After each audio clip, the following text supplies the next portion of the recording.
بسم اللہ الرحمن الرحیم۔ السلام علیکم ورحمۃ اللہ وبرکاتہ۔ امید کرتا ہوں کہ اس چینل کے تمام سامعین و ناظرین آپ خیریت سے ہوں گے۔ دعا کرتا ہوں کہ اللہ تبارک و تعالی اس ماہ مبارک کے اندر آپ کو لاتعداد بے شمار خوشیاں نصیب فرمائے۔ آج کا ہمارا ٹاپک رمضان المبارک کے روزوں کی فضیلت کے بارے میں ہے۔ نزہۃ المجالس کے اندر یہ حدیث پاک مذکور ہے، جناب امیر المؤمنین حضرت مولا علی شیر خدا رضی اللہ تعالی عنہ نے فرمایا کہ اگر اللہ تبارک و تعالی کو امت محمدی صلی اللہ علیہ وآلہ وسلم کو عذاب دینا مقصود ہوتا تو اللہ تبارک و تعالی اس امت کو رمضان المبارک کا مہینہ بھی عطا نہ فرماتا اور قل هو اللہ احد شریف یہ سورہ اخلاص بھی عطا نہ فرماتا۔ اور بخاری اور ابن ماجہ اور ابو داود کی حدیث پاک ہے، اور اس حدیث پاک کے راوی حضرت سیدنا ابو ہریرہ رضی اللہ تعالی عنہ ہیں۔ آپ فرماتے ہیں کہ آقا کریم صلی اللہ علیہ وآلہ وسلم نے فرمایا کہ جس شخص نے رمضان المبارک کا ایک روزہ جان بوجھ کر چھوڑا بغیر کسی رخصت کے اور بغیر کسی مرض کے، تو میرے آقا و مولا صلی اللہ علیہ وآلہ وسلم نے فرمایا کہ زمانے بھر کا روزہ اس ایک روزے کا بدلہ نہیں ہو سکتے اگرچہ وہ بعد میں رکھ لے۔ اور اسی طرح میرے آقا و مولا صلی اللہ علیہ وآلہ وسلم نے فرمایا، یہ ابن ماجہ کی حدیث پاک ہے، حضرت ابو ہریرہ رضی اللہ تعالی عنہ اس حدیث کے بھی راوی ہیں، میرے آقا و مولا صلی اللہ علیہ وآلہ وسلم نے فرمایا کہ ہر شے کی زکوٰۃ ہوتی ہے، فرمایا بدن کی زکوٰۃ روزہ ہے۔ اور اسی طرح حضرت ابو امامہ رضی اللہ تعالی عنہ سے روایت ہے، عرض کی یا رسول اللہ صلی اللہ علیہ وسلم مجھے کوئی عمل بتائیے، فرمایا روزے کو لازم پکڑ لو۔ حضرت ابو امامہ رضی اللہ تعالی عنہ عرض کرتے ہیں یا رسول اللہ مجھے کوئی اور عمل بتائیے، تو آقا کریم صلی اللہ علیہ وآلہ وسلم نے فرمایا روزے کو لازم پکڑ لو۔ تیسری بار جب حضرت ابو امامہ رضی اللہ تعالی عنہ نے عرض کیا یا رسول اللہ مجھے کچھ اور عمل بتائیے، تو تیسری بار بھی میرے آقا و مولا صلی اللہ علیہ وآلہ وسلم نے فرمایا روزے کو لازم پکڑ لو۔ تو اس حدیث پاک سے پتہ چلتا ہے کہ رمضان المبارک کے روزوں کی کتنی فضیلت ہے اور اس روزے کو رکھنا ہم پر کتنا لازم اور ضروری ہے۔ اللہ تبارک و تعالی ہمیں اس پر عمل کرنے کی توفیق عطا فرمائے۔ اور بخاری شریف اور مسلم شریف کی متفق علیہ حدیث پاک ہے، آقا علیہ الصلوۃ والسلام کے حدیث پاک کے الفاظ ہیں للصائم فرحتان، فرمایا کہ روزہ دار کو دو خوشیاں نصیب ہوتی ہیں، ایک خوشی افطار کے وقت اور دوسری خوشی جب اللہ تبارک و تعالی کا دیدار کرے گا اور اللہ تبارک و تعالی کے ساتھ ملاقات کرے گا تو دوسری خوشی اس وقت ملے گی۔ تو پھر اس کے بعد حضرت عبداللہ بن عمر بن العاص رضی اللہ تعالی عنہ سے روایت ہے کہ میرے آقا و مولا صلی اللہ علیہ وآلہ وسلم نے فرمایا کہ روزہ دار کی دعا افطار کے وقت رد نہیں کی جاتی۔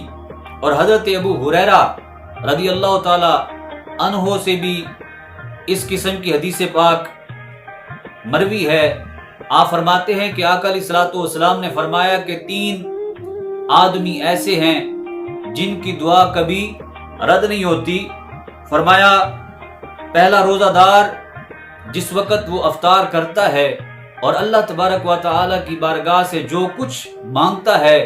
اللہ تبارک و تعالی اس کو عطا فرما دیتا ہے۔ اور دوسرا عادل بادشاہ جو اپنی رعایا کے اندر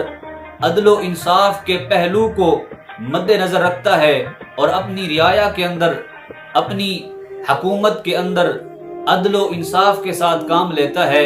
فرمایا جو عادل بادشاہ ہے اس کی دعا بھی کبھی رد نہیں ہوتی۔ اور فرمایا کہ تیسرا شخص جس کی دعا کبھی اللہ تبارک و تعالی رد نہیں فرماتا وہ مظلوم کی دعا ہے۔ جس پر ظلم ہوا ہو وہ مظلوم اگر اللہ تبارک و تعالی سے کسی حوالے سے دعا کرتا ہے تو اللہ تبارک و تعالی اس کی دعا کو رد نہیں فرماتا۔ فرمایا کہ اس کی دعا اللہ تبارک و تعالی آسمان سے بھی اوپر بلند کر دیتا ہے اور اس کے لیے آسمان کے دروازے خالق کائنات کھول دیتا ہے، اور اللہ تبارک و تعالی فرماتا ہے مجھے اپنی عزت و جلال کی قسم میں تیری ضرور مدد کروں گا اگرچہ تھوڑے زمانے کے بعد۔ تو یہ مظلوم، اس کی دعا بھی اللہ تبارک و تعالی رد نہیں فرماتا، اور عادل بادشاہ کی دعا بھی اللہ تبارک و تعالی رد نہیں فرماتا۔ اور تیسرا جو افطار کے وقت روزہ دار خالق کائنات سے دعا مانگتا ہے، اس دعا کے اندر جو کچھ بھی اللہ تبارک و تعالی سے مانگتا ہے، سوال کرتا ہے، تو اللہ تبارک و تعالی اس روزہ دار کی دعا کو کبھی رد نہیں فرماتا، اس کی دعا کو بھی قبول فرماتا ہے۔ سبحان اللہ، کتنی خوبصورت فضیلت ہے۔ اور پھر روزہ افطار کروانے والے کے حق میں میرے آقا و مولا صلی اللہ علیہ وآلہ وسلم نے فرمایا کہ جو شخص روزہ دار کو پیٹ بھر کر کھلائے گا تو اللہ تبارک و تعالی اس شخص کو قیامت کے دن میرے حوض سے پانی پلائے گا کہ کبھی وہ پیاسا نہ ہوگا یہاں تک کہ روزہ افطار کرنے والا جنت میں داخل ہو جائے گا۔ سبحان اللہ۔ اور احباب ذی قدر، میرے آقا و مولا صلی اللہ علیہ وآلہ وسلم نے فرمایا کہ جس شخص نے روزہ دار کو صرف پانی پلایا تو وہ شخص گناہوں سے ایسا پاک ہو جاتا ہے جیسا ماں کے پیٹ سے پیدا ہوا بچہ جو ہے وہ گناہوں سے پاک ہوتا ہے۔ صحابہ کرام رضی اللہ تعالی، صحابہ کرام رضوان اللہ تعالی علیہم اجمعین نے عرض کی، یا رسول اللہ صلی اللہ علیہ وسلم، کیا یہ حکم گھر پر ہے یا سفر میں یا اس جگہ جہاں پانی نہیں ملتا کہ پانی پلانے والا وہ اپنے گناہوں سے ایسا صاف ہو جاتا ہے جیسا آج ہی ماں کے پیٹ سے پیدا ہوا ہے؟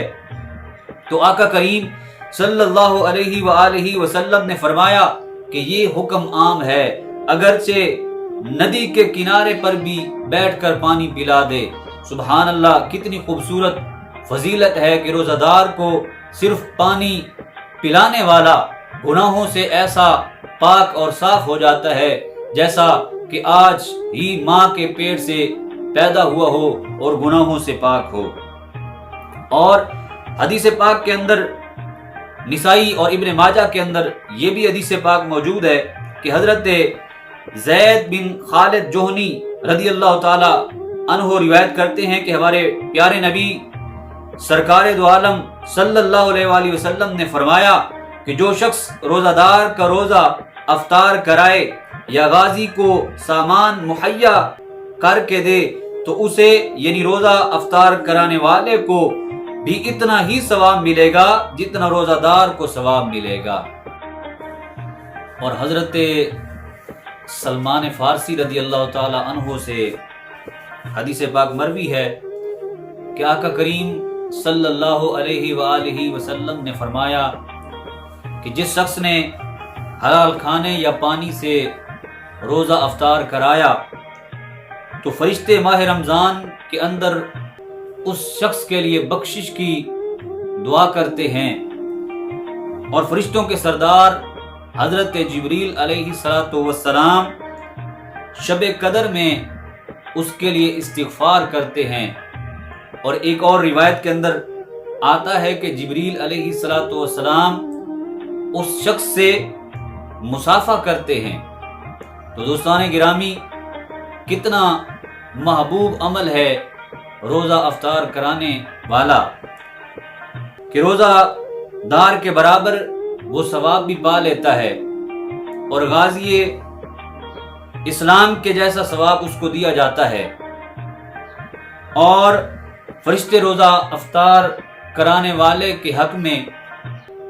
بخشش اور مغفرت کی دعائیں کرتے ہیں، اور جبریل امین جیسا سردار فرشتہ اس کے لیے استغفار کرتا ہے، اور جبریل امین جیسا سردار فرشتہ اس شخص کے ساتھ ملاقات اور مصافحہ کرتا ہے۔ تو اللہ تبارک و تعالی اگر توفیق دے تو زیادہ سے زیادہ ہمیں روزہ داروں کا روزہ افطار کرانا چاہیے، اور یہ بھی ذہن نشین رکھیے کہ روزہ افطار کرانے کے لیے بہت زیادہ اہتمام کی ضرورت نہیں ہے، بلکہ میرے آقا و مولا صلی اللہ علیہ وآلہ وسلم نے فرمایا کہ اگر ایک کھجور کا دانہ یا ایک پانی کا گلاس یا ایک دودھ کا گھونٹ جو ہے وہ اگر اس کے ساتھ بھی روزہ افطار کرایا جائے تو اللہ تبارک و تعالی یہ سارا ثواب اس افطار کرانے والے کو بھی عطا فرماتا ہے۔ اور یہ بھی یاد رکھیں کہ روزہ افطار کرنا کس چیز سے ہے۔ روزہ کھجور سے افطار کرنا یا پانی کے ساتھ افطار کرنا یہ سنت ہے میرے مصطفیٰ کریم صلی اللہ علیہ وآلہ وسلم کی۔ حضرت سلمان بن عامر رضی اللہ تعالی عنہ اس حدیث پاک کے راوی ہیں۔ میرے آقا و مولا صلی اللہ علیہ وآلہ وسلم نے فرمایا کہ تم میں سے جب کوئی روزہ افطار کرے تو کھجور سے افطار کرے کہ کھجور کے اندر برکت ہے، اور اگر کھجور میسر نہ ہو، موجود نہ ہو، تو پھر وہ پانی سے روزہ افطار کرے کیونکہ پانی پاک کرنے والا ہے۔ تو کتنی خوبصورت حدیث پاک ہے میرے مصطفیٰ کریم صلی اللہ علیہ وآلہ وسلم کی کہ جب روزہ افطار کرے تو روزہ دار کو چاہیے کہ یا تو کھجور کے ساتھ ابتدا کرے کیونکہ کھجور کے اندر برکت ہے۔ کھجور میں اللہ تبارک و تعالی نے بے پناہ طاقت رکھی ہے کہ روزہ دار کو دن بھر میں جتنی کمزوری اور نکاہت محسوس ہوتی ہے تو وہ کھجور کے 3-4 دانوں سے پوری ہو جاتی ہے۔ تو چاہیے کہ ابتدا کھجور سے کرے، کھجور سے اپنا روزہ افطار کرے، اور اگر کھجور میسر نہ ہو تو پھر روزہ دار کو چاہیے کہ وہ پانی کے ساتھ روزہ افطار کرے، پانی سے ابتدا کرے کیونکہ پانی وہ میرے مصطفیٰ کریم صلی اللہ علیہ وآلہ وسلم نے فرمایا کہ پاک کرنے والا ہے۔ تو آخر میں آپ تمام احباب سے گزارش ہے کہ ویڈیو کو لائک شیئر کریں اور گھنٹی کو دبا دیں تاکہ ہر آنے والی ویڈیو آپ تک آسانی کے ساتھ پہنچ سکے۔